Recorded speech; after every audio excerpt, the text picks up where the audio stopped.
Muy buenas tardes, les damos nuestra más cordial bienvenida a otro momento ProDynamis, esta serie de entregas que estamos proponiendo a la ciudadanía como para que ella pueda también tener conocimiento, elementos de juicio, de valor sobre temas de actualidad, temas que tienen que ver con nuestro devenir como sociedad, en lo económico, en lo social, todo lo que tiene que ver con el desarrollo también equilibrado, etcétera.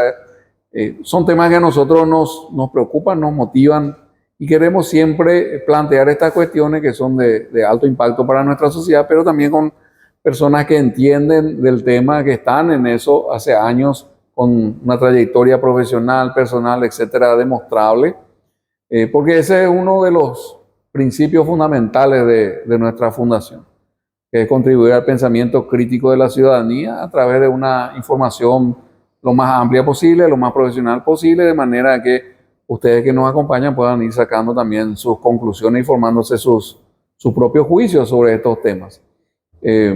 Recordemos que nuestra fundación promueve eso, ¿verdad? La defensa del pensamiento crítico, todo lo que tiene que ver con el concepto de verdad en la sociedad, todo lo que tiene que ver con la defensa de los derechos privados, en este caso a la vida, a participación económica y política en los sistemas nacionales. Todos estos temas son principios fundamentales que defiende, promueve nuestra fundación, en este caso ProDynamis. Y bueno, en estos días ha venido ganando intensidad y es un tema recurrente, ¿verdad?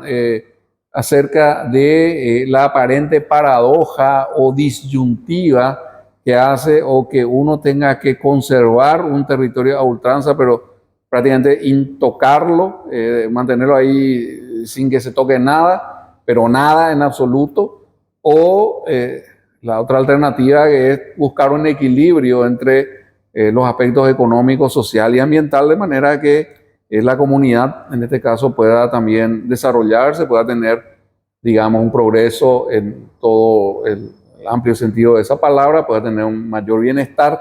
Entonces, hay como que una serie de matices entre esas dos posturas. Nosotros estamos siendo testigos ahora de una polémica, si quiere, un debate que para mí no es nuevo, es una cuestión casi recurrente, como decíamos, que tiene que ver con, en este caso, el Parque Médano del Chaco. Pero para mí ese es un ejemplo típico de un tipo de situación que cada tanto se aviva y que pretende instalar uno u otro, como que no existe entre esos dos extremos un posible arreglo, un posible equilibrio, una posible gestión adecuada de estas dos necesidades, que es tener un ambiente lo más sano posible, pero también el bienestar de las personas que estén en concordancia con todo eso. Porque al final un pueblo hambriento no sé si va a tener mucha conciencia ambiental. Por otro lado, como les decía, estos son temas hasta recurrentes. Hace poco más de unas cuantas semanas teníamos otro caso con relación a curtiembres y que el ganado que se cría ahí es a partir de deforestación y si uno piensa seriamente en todo proceso productivo, no hay ningún artículo que portemos, consumamos o tengamos a nuestra disposición para nuestra convivencia como una civilización más o menos compleja que no tenga un costo económico. O sea, hay recursos que hay que transformar, hay materias primas que hay que procesar y eso obviamente tiene un impacto en la naturaleza, digamos que provee estas materias primas para su procesamiento y su eventual disfrute por la sociedad. Ahora, la cuestión es si realmente eso es así, si tenemos que reducirnos, digamos, a una situación que yo no me imagino cuál sería, porque hasta la más básica de las sociedades de piedra del neolítico en su momento tuvieron impacto, si se quiere, en los entornos en los cuales tenía que desempeñarse, sobre la naturaleza con la cual se relacionaba, etc. O sea que es imposible eso.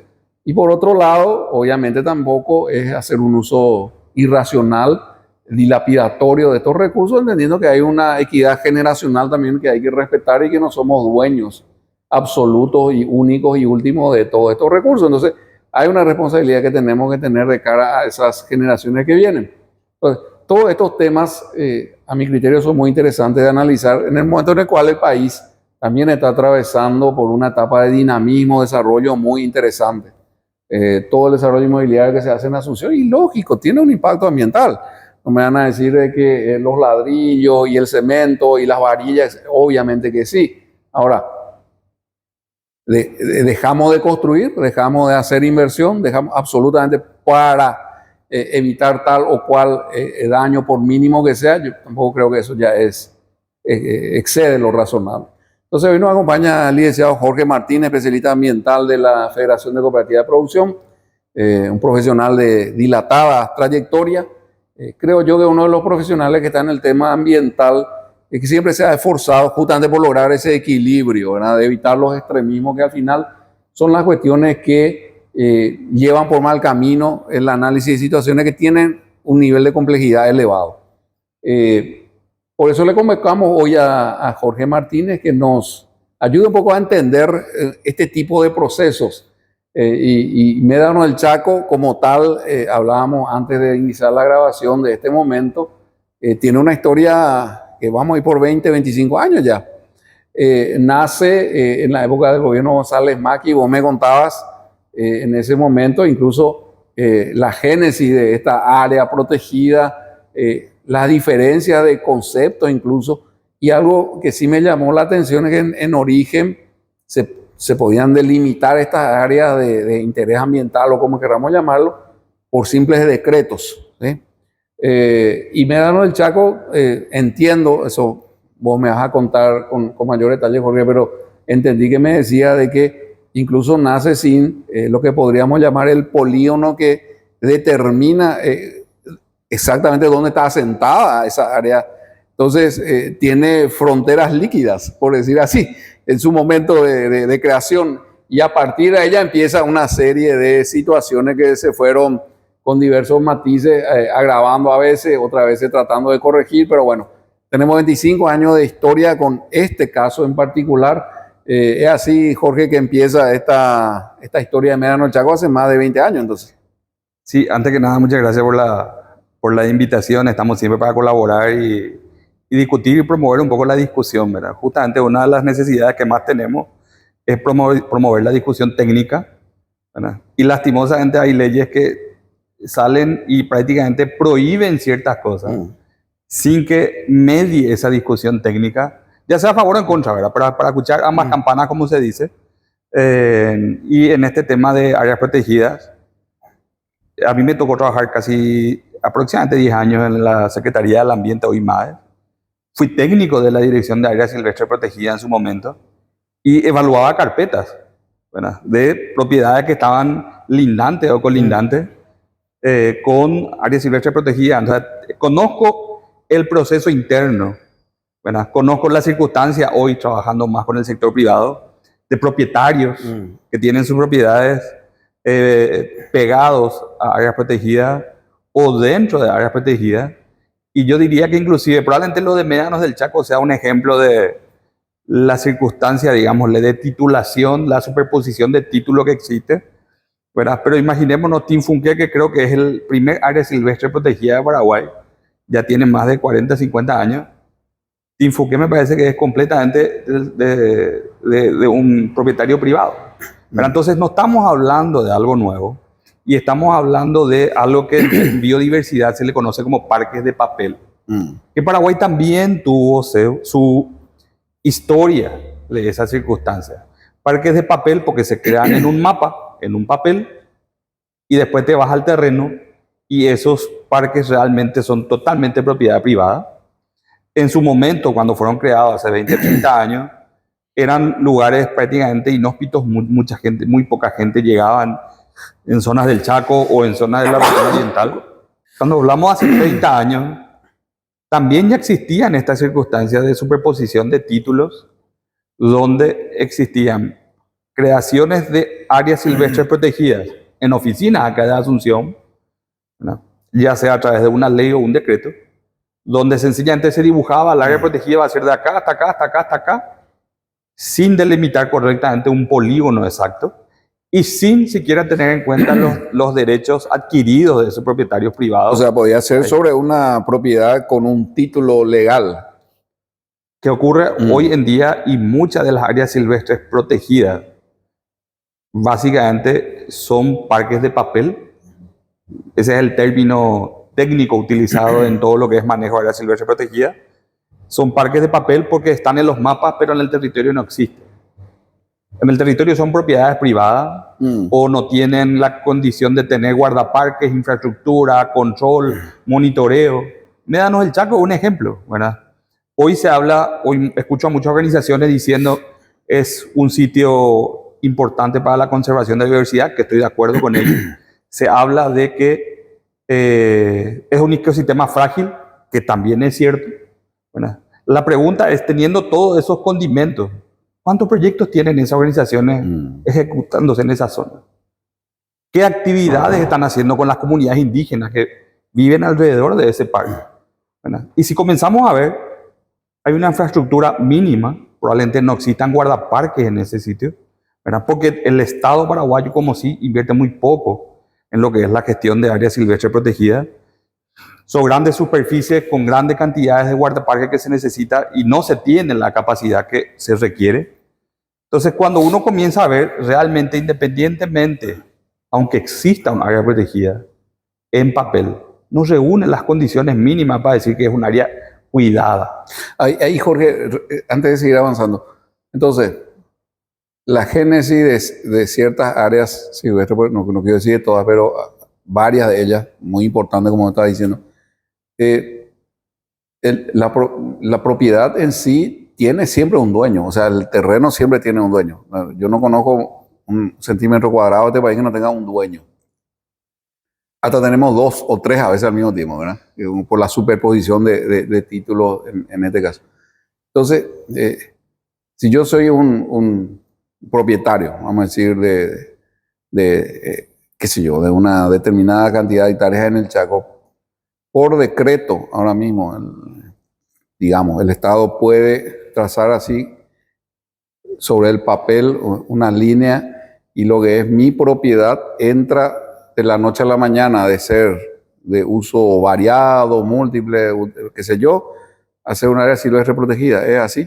Directamente. Y eso ocurre con varias áreas, no solamente con algunos límites. Hoy encontramos propiedades privadas, o sea, gente que tenía título antes de que sea el antes de que sea el Parque Nacional. Porque 20 años hace poquito tiempo, o sea. Ahí cerca, hacia Bahía Negra, tenemos el Parque Nacional Río Negro, que tiene un poco de superficies fiscales, tierras públicas, que sí pueden finalmente dejarse para la conservación, pero la mayoría, o hay una ampliación completa que se hizo sobre propiedades privadas. Entonces a mí me toca conocer a gente que te dice, pero la mitad de ese parque nacional es mío.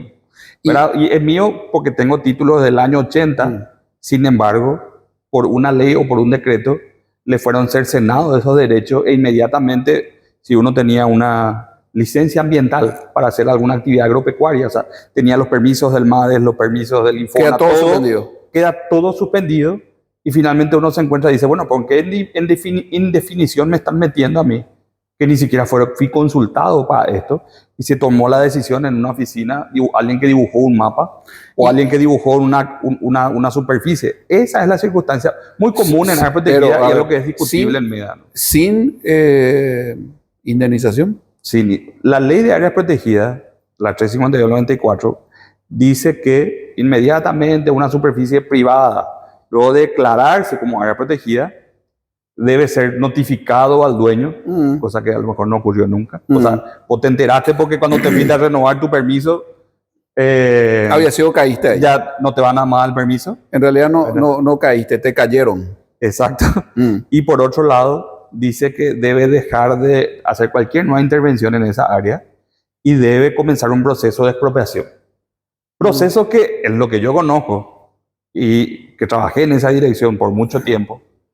Y hace 16 años, hace 10 años salí del MAS, hace 16 años de esa dirección, siguen tal cual hoy en día esas propiedades privadas, sin ser notificadas, no saben que son parques, los dueños nunca se enteraron, o sea, ya se enteran a lo mejor por lo que escuchan o porque hoy uno sí tiene posibilidad de entrar en un mapa satelital y ver los dibujos de los parques, pero nunca le fue notificado ni un proceso de expropiación.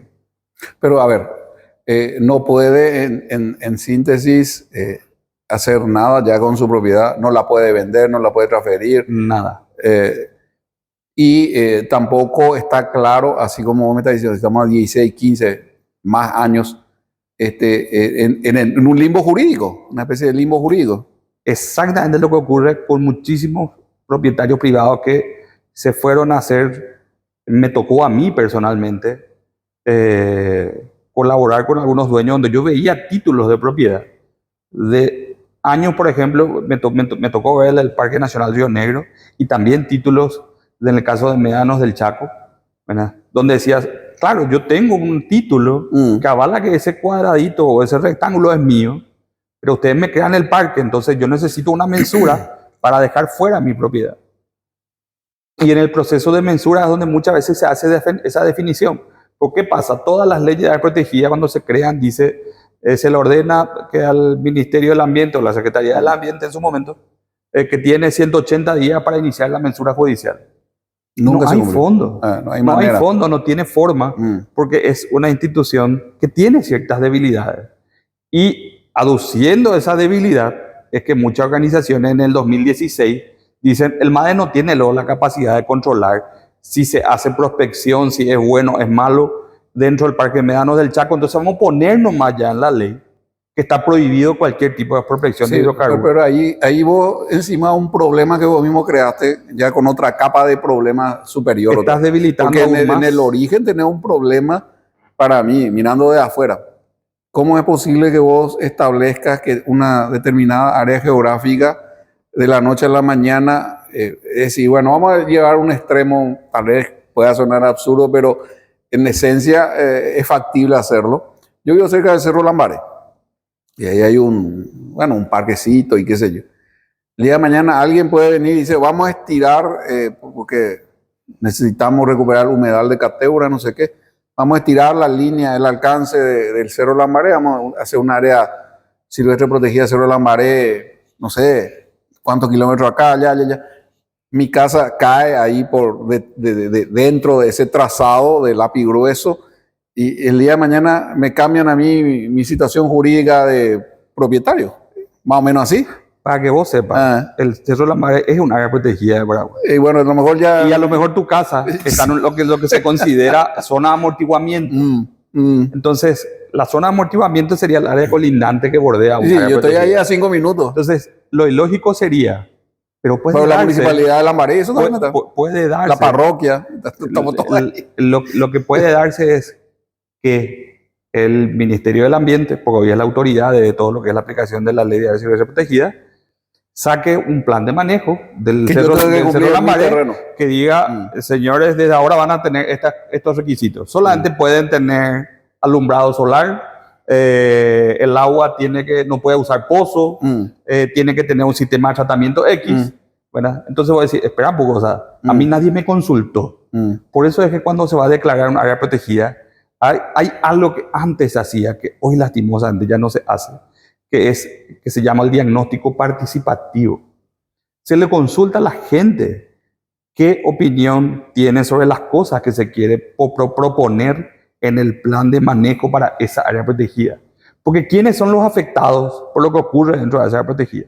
Los que viven alrededor. Primero. Entonces ahora, es muy fácil que yo desde Asunción diga, hay que conservar todo, que se queden esas comunidades indígenas sin aprovechar sus recursos, que se queden esos recursos sin ser tocados, porque las futuras generaciones van a usar. Entonces yo me pregunto, la definición de desarrollo sostenible sale en el año 88, donde dice utilizar racionalmente los recursos naturales para que las futuras generaciones también disfruten de eso. Cuando sale esa definición, yo tenía 8 años. Yo ya me considero parte de las futuras generaciones de los que firmaron eso. Quiere decir que, de alguna forma, entre las generaciones que hoy ya estamos habitando, ya tiene que usarse ese recurso. Y para mis hijos y para los otros. Y cuando estamos hablando de recursos que vos podés extraer ante necesidades que el país tiene, ya sea en materia energética, en materia de minería, en materia de agua, porque son necesidades reales, finalmente lo que hay que tratar es de tener el máximo esfuerzo para tratar de mitigar cualquier tipo de impacto ambiental, pero no cerrarse completamente a ninguna discusión sobre alguna actividad específica Ahora, que se pueda hacer. si yo, mira, me voy a meter en el tema del derecho, pero hay un derecho ambiental ahí, o en base a eso se habla, y derecho de otras generaciones, etcétera, pero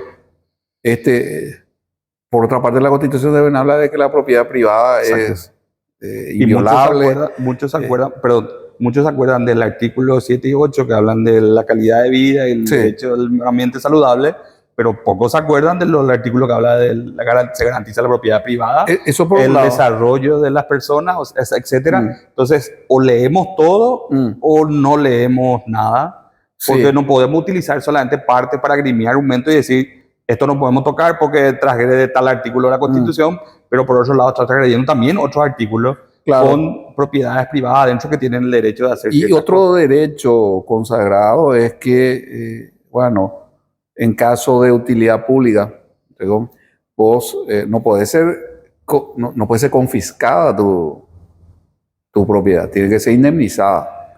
Tiene que haber un proceso de expropiación, que sabemos que ya es de por sí un tema complicado, largo, y la gente que entra en ese tipo de situaciones, pues bien, de una u otra manera tiene ya un perjuicio, se puede decir, medio en puerta. Pero al final se hace, por ejemplo, franjas de dominio para rutas, etcétera, ¿verdad? Que ahora vamos a tener no sé por cuántas veces hablamos del tren de cercanía, pero bueno, sale otro proyecto de tren de cercanía, o vas a tener una situación como decía, en el terreno de gente que está ocupando, alguna con título, otra sin título, otra qué sé yo, pero no poder tampoco, digamos, hablando mal y pronto, echarlo a patada y punto, ¿verdad? O sea, como vos decís, es interesante porque tenemos dos conjuntos de derechos, si se quiere, en aparente conflicto.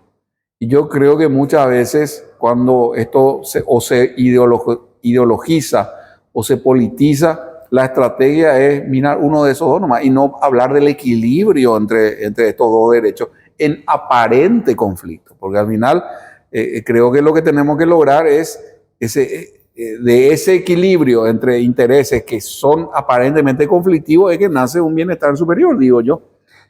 Y ahí está, creo que el quid de la cuestión, ¿verdad? Y ahí es donde yo prefiero tener debates técnicos. Y si se prohíbe, se prohíbe. Y si se permite, se permite. Pero después de un debate técnico científico. O sea, muchas veces escuchamos cuando dicen hay que hacer caso a la ciencia, ¿verdad? Y hay nuevas tecnologías que dicen que hay ciertas actividades como la prospección que tienen menos impacto de lo que tenían hace 30 años, que ya no son de otro tipo de maquinaria, otro tipo de equipos, ¿verdad? Inclusive por imágenes satelitales se detectan ciertas cosas que hace 30 años no se detectaba, pero ni siquiera podemos tener esa opción de discutir sobre eso, porque como hoy está esta ley que fue sancionada en el 2016, directamente le da una obligación al MADE, le dice, tu área protegida tiene que tener un plan de manejo y en ese plan de manejo no se puede autorizar ningún tipo de prospección de hidrocarburos. Cuando lo lógico, en todas las áreas protegidas ocurre lo mismo y en el mundo es que se le dé la posibilidad de sale la ley que sanciona al área y se les dice al MADE, se le encomienda al ministerio encargado que tenga un plan de manejo en términos de área protegida. Para los que conocen y manejan el tema de biodiversidad, el plan de manejo sería como la Biblia de lo que podés hacer y no podés hacer dentro de ese lugar, ¿verdad? Pero lo que podés hacer y no podés hacer se decide después de consultas públicas, de ver quiénes tienen título adentro, de ver todas esas circunstancias particulares. Entonces, cuando una ley ya te prohíbe algo, o sea, ya ni siquiera te corta la posibilidad de discutir. Entonces, ni siquiera ya hacemos ciencia, hacemos política. O sea, hacemos política coyuntural. Hoy estamos en contra, por eso vamos a salir en contra. ¿Y qué va a pasar el día de mañana si a lo mejor tiene todas las condiciones científicas para conservar ese lugar? Y debe ser conservado. Pero tenemos otra vez una coyuntura política que dice, no, necesitamos echar todo porque necesitamos el gas y petróleo en forma urgente. Entonces ya nos va a interesar la discusión técnica científica. porque los mismos que hoy promueven que no se toque, coartan la discusión técnica científica. La discusión, me tocó estar escuchando todo lo que fue la audiencia pública, y hay muchos que dijeron, no se puede tocar, no se puede hacer prospección porque genera un impacto ambiental. Entonces, a mí yo me pregunto, ¿cómo yo voy a saber qué impacto ambiental va a generar algo que todavía no sé cómo se va a hacer? Yo debería primero leer el proyecto de lo que se va a hacer en ese sitio para poder decir, esto es una tecnología de última, va a tener solamente este impacto, o esta es una tecnología obsoleta, no se puede dar este tipo de permisos. Para eso es donde existe el MAD, es donde en un proceso de evaluación de impacto ambiental, ellos tienen que decirte si lo que vos querés hacer en un sitio es ideal o no. Si lo que vos querés hacer en un lugar se puede hacer bajo esas condiciones, o si son permitidas o son permisibles, que tienen cierto grado de flexibilidad, o si están prohibidas directamente. Pero hoy no podemos ni discutir eso. Esa posibilidad está cortada. Entonces, lo que básicamente nos encontramos en una circunstancia donde no avanzamos, nos quedamos en la discusión que finalmente terminamos quién tiene más votos en el Congreso, y la discusión, a mí particularmente me gustaría que sea una discusión técnica, académica, científica. Si encontramos los 1000 motivos por cual el parque no hay que hacer prospección, que se tenga esos 1000 motivos y razones técnico-científicos. Si encontramos un mecanismo de que haya una propagación sin que el impacto ambiental sea negativo, entonces adelante. ¿Por qué no hacer en ciertos lugares donde no afecte la zona? Estamos hablando de un parque nacional que hoy en día tiene 600.000 hectáreas, ¿verdad? Si nos hacemos un poco de historia y cronología histórica de esa área, ¿verdad? El parque fue creado con unas 540.000 hectáreas inicialmente, cuando sale el decreto de creación de la reserva de la biosfera. Después salen otros decretos que modifican eso, y hubo siempre esa circunstancia. El Parque Nacional Medallón del Chaco siempre estuvo cargado de ciertos decretos que ampliaban, decretos que modificaban, el decreto de creación originalmente. Entonces, lo que ocurre fue que en el 2000, ya por el 2012, 2014, previo a eso, el MADES hace una mensura judicial. Pero ahí yo quiero, digamos, hacer una breve pausa, porque creo que en la base de todo esto es como que algo, árbol torcido. Exacto. Ya no se porque endereza. Si de entrada yo hago un polígono en el papel, me acuerdo la conferencia 1870, creo que era en Berlín, donde las potencias europeas medio se reparten en África. Sí, pero sobre el papel, ¿verdad? Entonces, lo que estamos viendo, estamos cosechando es haber hecho ese tipo de proceso en el origen mismo de la delimitación de estas áreas silvestres protegidas, porque en el concepto de que tenemos que tener ciertas áreas silvestres protegidas, etcétera, etcétera, yo creo que hay un consenso. La cuestión es que de entrada el mecanismo por el cual estas áreas se fueron determinando tiene estos vicios bastante complejos. En el segundo bloque de nuestra entrevista hoy con Jorge vamos a profundizar un poco en ese proceso, en esa línea de tiempo que creo yo desde el origen mismo tenemos problemas graves en lo que fue ese proceso, pero que bueno, al final hoy se vuelve a activar el debate, la discusión, pero me parece que otra vez hasta cierto punto no estamos tocando los problemas de base mismo que tendrían que ver de qué manera se determinan áreas silvestres protegidas a partir de ahora, en el futuro, y qué hago con las que ya están. Porque como vos decís, una cosa es dibujarlo en el papel, otra cuestión es qué hago con la gente que vive ahí y cómo hago para administrar esa área, quién se hace cargo del costo de administrar esa área, etcétera, etcétera. A la vuelta seguimos hablando con Jorge un poco de todos estos desafíos que tienen que ver con creo yo, el adecuado equilibrio que tiene que haber entre la conservación de recursos naturales y su, digamos, utilización racional para el bienestar de la gente.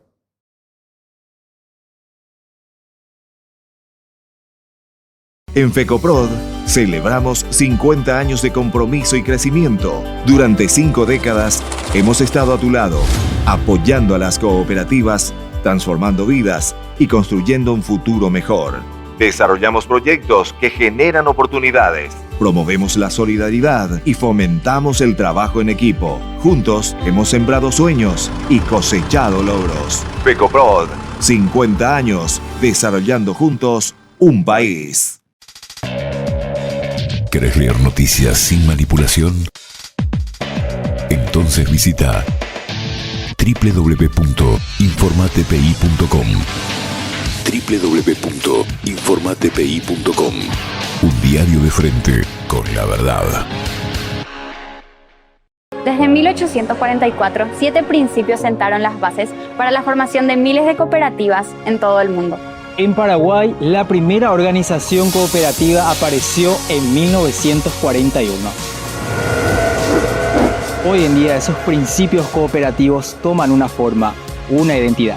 Desde la Concopar tomamos la iniciativa de crear un símbolo que represente al espíritu cooperativo. Una identidad cooperativa.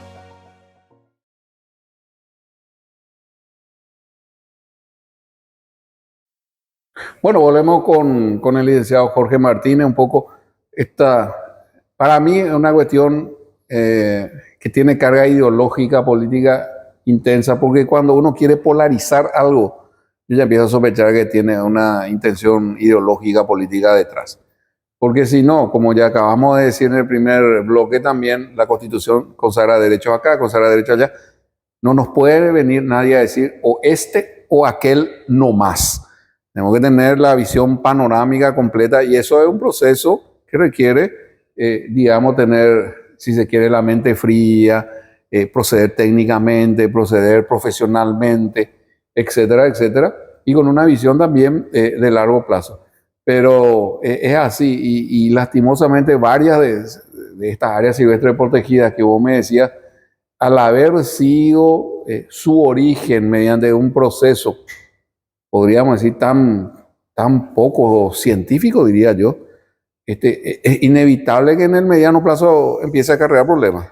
La discusión que teníamos hace 15 o 20 años de que en algún momento este tipo de discusiones íbamos a comenzar a tener por la gran cantidad de propiedades privadas dentro de áreas protegidas, que en teoría deberían ser casi todas públicas. Hace 20 años decíamos, bueno, en algún momento esta zona va a comenzar a poblarse y van a comenzar justamente este tipo de demandas. Bueno, demandas que hoy van al MADES tratar de ver qué puede hacer y qué no puede hacer el propietario privado que se ve en esas circunstancias, que fue afectado, ¿verdad? Entonces, es una circunstancia muy particular donde finalmente para el MADES es una área protegida, para vos es tu propiedad porque tenés el título y aunque llegues a un poder judicial, finalmente te dice, se entiende todo lo que es la garantía de la propiedad privada, pero termina valiendo más todo lo que es el derecho a la calidad de vida y un ambiente saludable. Entonces uno no encuentra un equilibrio desde el punto de vista que sea sostenible.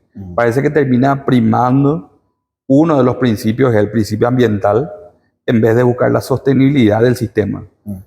La sostenibilidad es decir, bueno, estos recursos pueden ser aprovechados de tal forma que esta generación tenga esos beneficios, sin coartar a las futuras generaciones que tengan esos beneficios. Y ahí, bueno, antes de iniciar la entrevista, hablábamos de un escenario mental hipotético en el cual si con este tipo de visión de las cosas se hubiese planteado el proyecto de Itaipú, ponerle que no se hizo en los 60, 70, qué sé yo, se hubiese planteado ahora. Si hoy tuviésemos que hacer una Itaipú nueva, una Itaipú en el mismo lugar. O supongamos que nunca la hicimos y nuestra matriz energética o quemar diésel o quemar biomasa o lo que sea, porque de algún lado tener que, por lo menos para comer, tener que hacer algo de consumo energético.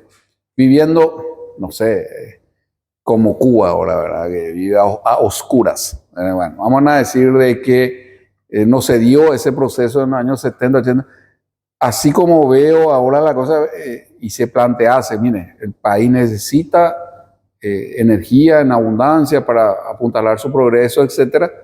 Es difícil pensar de que un proyecto como Itaipú se iba a aprobar ahora mismo con este tipo de carga ideológica dando vuelta. Y tenés razón porque el impacto ambiental de toda actividad probablemente tenga ese impacto ambiental negativo, que lo que busca en un proceso es tener el mínimo impacto, o sea, la mitigación de ese impacto, ¿verdad? Que tenga el menor impacto, que sea una tecnología con el menor impacto, o que directamente tratar de reducir ese impacto de alguna otra forma, y si no se puede, tratar de compensar. Claro, Finalmente, hoy, por ejemplo, uno hace su propiedad, y cuando uno hace su propiedad, uno hace su casa en su propiedad, termina echando los árboles que están ahí, claro. y se va la municipalidad y te dice, echaste un árbol, por cada un árbol que echaste, tenés que plantar 5 en tal plaza. Bueno, y ese sistema de compensación, hay personas que hoy dicen, defendemos los derechos de ciertos lugares, pero son esa misma persona que echaron 10 o 15 árboles en su pase de su casa. Hace poco, entonces, ahí es donde barrio entra también un poco la discusión, donde uno dice, bueno, ¿hasta qué punto vamos a llegar con la carga ideológica y no con algo racional? Sí, porque, a ver, una cosa es que yo diga, esto se va a mitigar, esto se va a gestionar, esto se va a compensar, y otra que diga, no se puede hacer nada, punto, ¿verdad? Y eso incluso cuando se trata de tierras públicas, yo creo que también es una cuestión, como decís, de hacer eventualmente un análisis costo-beneficio, pero realmente un análisis costo, porque ¿qué hubiese sido Paraguay sin Itaipú y sin Yacyretá? ¿Ah? Y vamos a estar quemando combustible y todo eso que dicen que vamos a incumplir la Convención de Cambio Climático, hoy íbamos a tener íbamos a estar quemando mucho más el CO2 y ese tipo de cosas. Entonces, usando los argumentos que yo utilizo. De ellos mismos. Ahora, llevado o traído eso, qué sé yo, a un ambiente más urbano, porque de repente la gente medio se le desconecta, está en parque tan lejos. Yo tuve un caso hace poco, y cerca de casa también, sobre Félix Bogado. Félix Bogado había un predio grande, privado, ahí obviamente no hay nada que sea fiscal, ¿verdad? Y empezó un proceso de cerca, o sea, vos veías que se iba a poner, se iba a hacer una obra, algo ahí. Y empieza un movimiento en el barrio, decía, hay que salvar el pulmón del barrio, entre comillas. Ahora digo yo, el pulmón del barrio era de otro, es de otro. ¿Cuándo vos pagaste el impuesto inmobiliario del pulmón de tu barrio? ¿Cuánto le pusiste un guardia nocturno al pulmón de tu barrio? O sea, vos querés disfrutar de eso, pero free. Y segundo, es tu propiedad. O sea, no me pueden impedir a mí desarrollar mi propiedad, como decir, bueno, lo mitigo, lo compenso, todo lo que vos quieras, fantástico. Pero creo que refleja un poco esa situación, ese tipo de visión de las cosas en la cual digo, no, vos no podés tocar ni siquiera lo tuyo, ¿verdad? Porque al final quiero tener no sé, tampoco no sé qué utilidad puede tener una manzana con algunos árboles ahí en el medio de un ámbito absolutamente urbano, pero ese tipo de mentalidad yo veo, me suena a veces cuando escucho, digo, los médanos no se tocan. O sea, es un absoluto, es un categórico total, ¿verdad? Los médanos no se tocan porque va a perjudicar la prospección o la extracción de gas. Sin embargo, todas esas personas que dicen no se tocan necesitan gas para consumir, claro, necesitan combustible para ir hasta el parque. Entonces, ¿hasta qué punto cumplen con su coherencia de decir, bueno, si estás en contra de eso, o estás en contra de todo, o estás a favor de algo? Pero están limitando la discusión al ser algo absoluto y tratar de meter en la ley. Porque el día de mañana, cuando haya necesidades energéticas, que la va a haber peor de la que tenemos hoy, si no buscamos alternativas, eso dicen los técnicos de esa área, del sector energético, ¿verdad? Imagínate esto que viene de la IA, los centros de datos y demás cosas con la demanda energética que tiene. Entonces, cuando comenzamos a ver eso a mediano y a largo plazo, entendiendo que la generación energética no es que uno pone una planta hoy y al día siguiente ya genera electricidad, entendiendo esas casi 10, 15 años que tiene entre el plan y el que comienza a funcionar, uno no puede decir vamos a oponernos totalmente a algo. Por eso yo insisto en la discusión, en tener la discusión, que hoy algunos quieren negar la discusión. Es más, dicen, los médanos no se tocan. Está bien, yo estoy de acuerdo que sea un lugar que que tiene un ecosistema frágil y hay que conservar.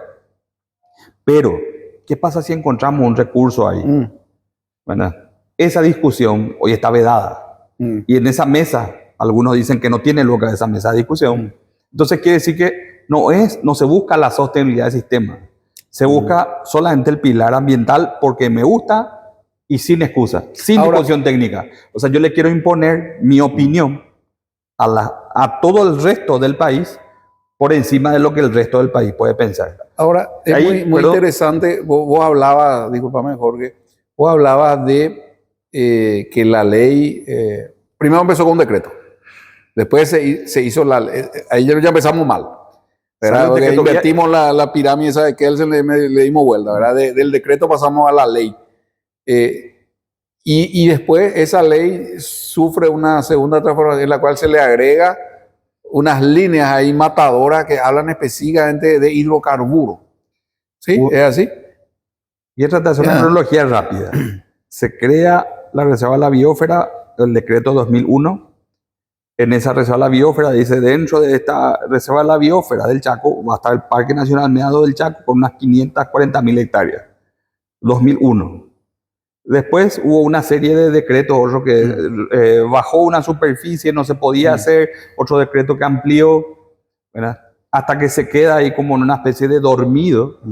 2012 se presenta un proyecto de ley donde dicen, miren, el MADES hizo una mensura en el 2005 y en la mensura delimitó las propiedades privadas y las propiedades públicas, y esa área pasa a unas 420.000 hectáreas. O sea, entonces se crea con el decreto con 540.000 y luego la mensura quedan 420.000, más o menos. Que tenemos casi 100.000 hectáreas menos. 100 y algo mil hectáreas. 120.000 menos. De propiedad privada que está dentro del dibujito. Exacto. Bueno, que hoy en día sigue. Entonces, ¿cuál es la circunstancia? Dicen, bueno, sale un proyecto de ley y dice, vamos a devolver la superficie de 540.000.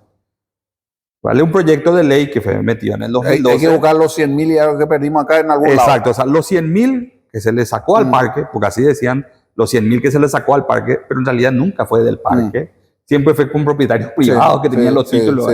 Sí. Bueno, entonces, vamos a devolverle esa superficie original. Y entra ese proyecto a devolverle la superficie original en las 540.000. Y en el 2016 se trata eso y sale una ley donde no solamente le devuelve 540.000, sino le suma 60.000 más, llega a 600.000, ¿verdad? Y incluyen un artículo, o sea, en una de las líneas dice, en el plan de manejo no se podrá permitir la protección de hidrocarburos. Entonces, ¿qué quiere decir? Explícitamente primero, se sobredimensionó o se hizo el profeso, no sé. Bueno, no solo se devolvió la superficie original, entre comillas, sino que se amplía. Y ahí es donde entra lo de la prospección. Más o menos me suena como para que se dejen de joder, más o menos. Si uno quiere ser mal pensado, podría decir, esa ampliación se dio para sacarle la posibilidad de hacer algún tipo de prospección en ese lugar.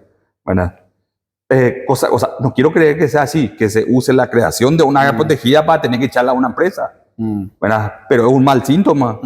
Y fíjate que da cancha libre para que el día de mañana, por ley, vos puedas hacer eso sobre un tipo de industria. Entonces da un mal ejemplo, un mal mensaje para el sector privado que quiere invertir este tipo de incertidumbre jurídica, donde él tenía un permiso por 50 años y a la mitad se le fue negado ese permiso por la ley y se le expulsa, no puede más hacer nada. ¿Cuánto tuvo de inversión? O sea, es una circunstancia particular de esa empresa. Desconozco muy bien todo lo que ellos hicieron. Sé que trataron de ir a instancias judiciales para tratar de solucionar. Pero está la ley que dice que la superficie hoy es 600.000 hectáreas y encima... Por si fuera poco, prospección para hidrocarburos, no se puede hacer. Y ahí entra el debate de la prohibición absoluta, ¿verdad? Que vos estabas mencionando. O la prohibición de una actividad en particular, que también es...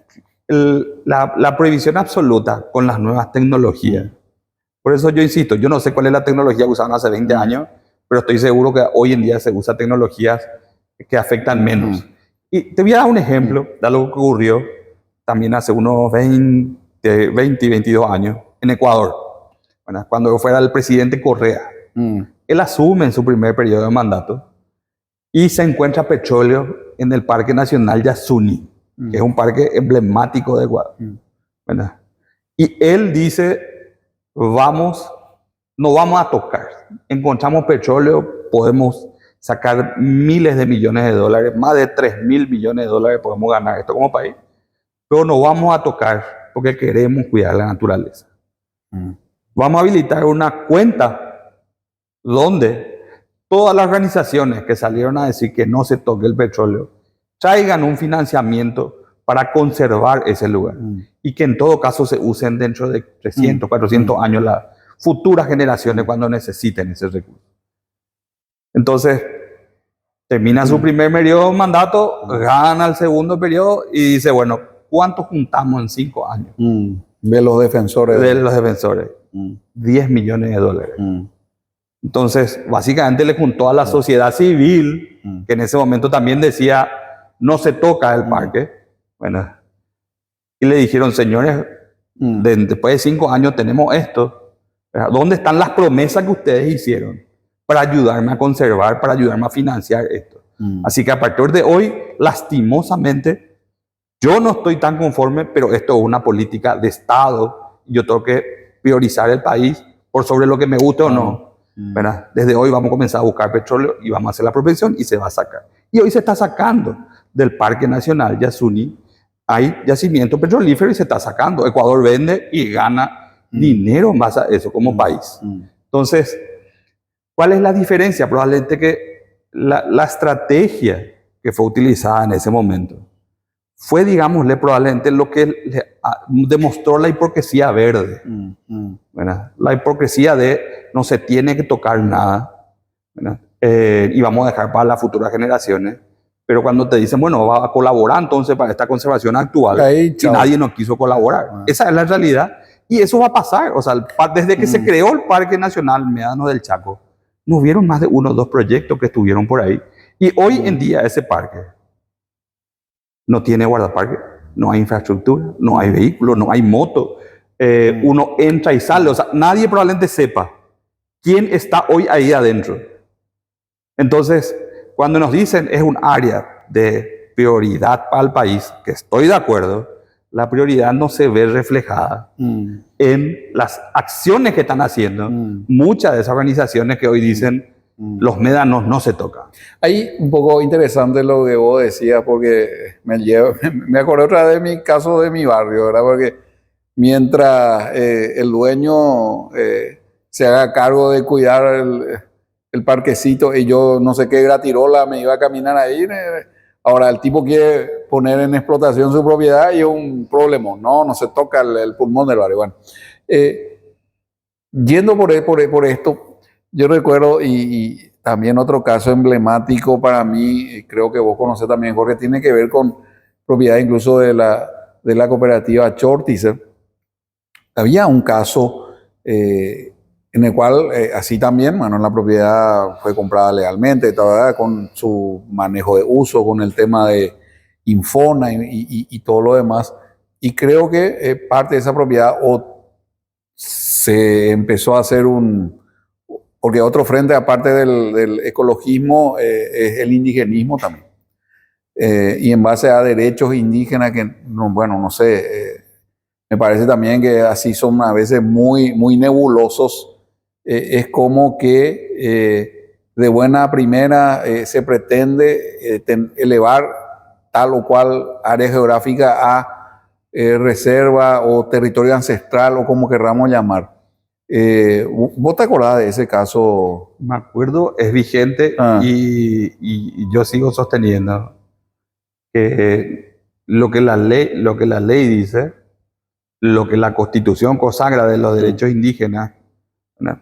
Pero la ancestralidad, por así decirlo, también tiene límites legales. En el sentido que no lo digo yo, o sea, en algún momento alguien debe decir, ok, uno puede reclamar un territorio ancestral, pero ¿hasta dónde? ¿Hasta qué parte? Vos me decís que tu casa queda al lado del Cerro Lambaré o cerca del Cerro Lambaré, entonces bajo el criterio de ancestralidad podrían venir los descendientes del cacique sí, a decir que ese es territorio ancestral de ellos, ¿verdad? Claro, vos tenés título, entonces ahí está un poco de el derecho de los pueblos indígenas es respetado. Hay muchas propiedades que ellos tienen delimitado con título, hay otros que no tienen con título, y el derecho ancestral es muy superfluo, es subjetivo. O sea, hasta dónde yo puedo hacer un territorio imaginario. Yo, Jorge Martínez, puedo tener una propiedad en el campo y yo no sabía, o sea, yo compré, están ahí, son vecinos míos, pero ellos reclaman como territorio ancestral mi propiedad, pero sin embargo yo tengo el título, que está escrito en un registro de propiedad, tiene un permiso del Ministerio del Ambiente, tiene un permiso del Infona. Entonces se da una circunstancia de indefinición legal en que que alguien tiene que decir, ok, hasta acá es territorio ancestral, vos podés hacer como una servidumbre de paso, vos podés cruzar por mi propiedad, pero hay derecho adquirido que también yo tengo, no te voy a prohibir que pases por ahí, ¿verdad? Pero no me vaya a prohibir que yo desarrolle mi propiedad. O sea, todavía ese tipo de discusión no se dio, porque hoy en día, así como tenemos las ideologías que lastimosamente permean mucho más que lo que realmente necesitamos, esas corrientes de defender por defender, sin mirar lo que legalmente se podría hacer o lo que debería hacer, nos lleva justamente a estos extremos. Yo estoy a favor o estoy en contra, y el que tiene más votos, o hoy más me gusta en las redes, o hoy más compartido en las redes, o más me gusta en TikTok o en el Instagram, o el que tiene más votos en el Congreso, es el que termina decidiendo qué es lo que se va a hacer, sin mediar una discusión real. Que yo por lo menos soy partidario de discutir. Son pocas las organizaciones que te dicen, bueno, vamos a sentarnos y discutir sobre lo que ocurre con los indígenas, ocurre con estos privados. Directamente asumen como esto no pueden producir, nos tienen que dejar liberados. Pero ¿cómo te dejas liberados si yo tengo el título de propiedad de eso?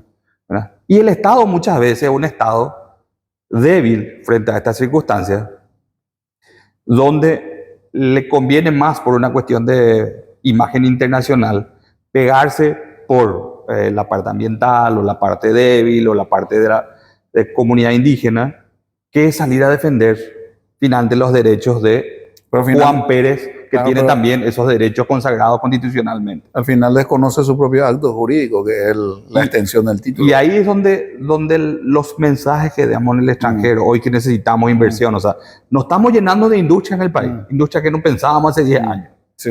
¿Verdad? Esas industrias deben tener claridad con las normativas ambientales indígenas, jurídicas, o sea, lo que pueden hacer, lo que no pueden hacer, y si le da un permiso hoy el Ministerio del Ambiente, o si les dicen, miren, ustedes no afectan a una comunidad indígena, pero resulta que el día de mañana viene una comunidad indígena y dice, no, esta industria está generando tal tipo de humo y nos molesta. El Estado tiene que funcionar de tal forma que debe tratar de solucionar eso, pero no ideologizarse con una ONG que, digo ONG, puede ser cualquier tipo de organización, con tipos de pensamiento que directamente dice que se vaya la industria. O no podemos, no queremos que haya la producción agrícola, o no queremos que se use agroquímico, cero biotecnología, ¿verdad? O sea, que no se use transgénicos, ese tipo de posición, que finalmente son posiciones ideologizadas que no responden a la discusión técnica científica. O sea, muy pocas investigaciones tienen los que asumen esta posición, porque es posición ideologizada, no una discusión técnica. Y cuando eso ocurre, como decía, cuando la ideología entra por la puerta, la razón sale por la ventana. Así mismo. Y la ciencia se va. Y la ciencia se queda muda. Así es. Jorge, muchísimas gracias por tu tiempo. Voló el tiempo de nuestra entrevista hoy. Creo que quedan muchos temas en tintero. A mí me preocupa mucho podríamos decir, la manera bastante fácil, si se quiere, o light, ligera, en que eventualmente un área determinada puede caer bajo este tipo de categorías. Cuando hablamos de conceptos que por ahí escucho de regeneración y qué sé yo, quiere decir que incluso áreas urbanas, de repente el día de mañana, como en mi caso, ahí, bueno, vamos a atender el área del Cerro Lambaré, y bueno, y tenemos que dejar que vuelva a crecer el bosque acá, y lo que viene aquí, bueno, no sé, porque en estos casos que estamos hablando, no tenemos expropiación finalizada, no tenemos indemnizado a los propietarios. La delimitación de lo que es el área de estos parques, en algunos casos, vos me comentabas, fueron hechas totalmente en abstracto, en gabinete, sin tener en cuenta la situación real en el terreno desde el punto de vista de la población, desde el punto de vista de lo jurídico. E incluso hay una confusión y un enfrentamiento entre estamentos del propio Estado, porque de repente ya tiene un permiso de manejo, qué sé yo, del Infona. Ya tiene una preaprobación, no sé, por decir así, del MADE, y después le cae una cosa de esta y dice, acá No se puede tocar. no se puede tocar, porque hay una demanda en no sé dónde, en la corte de no sé dónde, con derechos o figuras que en nuestro derecho positivo ni existen, ¿verdad? Porque, bueno, eso da pie a mucho más debate, que seguramente en otra oportunidad vamos a seguir profundizando aquí con Jorge. ¿Cuál es un poco la visión también de los sectores productivos sobre esto? Porque hasta donde yo sé, lo que se propugna siempre en Paraguay, en general, es un equilibrio que nos permita desarrollarnos, ¿verdad? Estamos emergiendo como economía, y este es el momento en el cual tenemos que encontrar ese camino racional, ese camino técnico, ese camino científico para poder seguir creciendo. Muchísimas gracias, Jorge. Quedamos para una segunda oportunidad en la cual podamos seguir analizando estos temas muy interesantes, que tienen una carga emotiva muy grande, y que también, creo yo, hace a la imagen país muchas veces en ámbitos internacionales, y nosotros queremos seguir creciendo como un país de manera sostenible, de manera armoniosa, para el bienestar de nuestra gente. Muchísimas gracias a ustedes también que nos acompañaron en este momento ProDynamics, y quedamos hasta la próxima ocasión.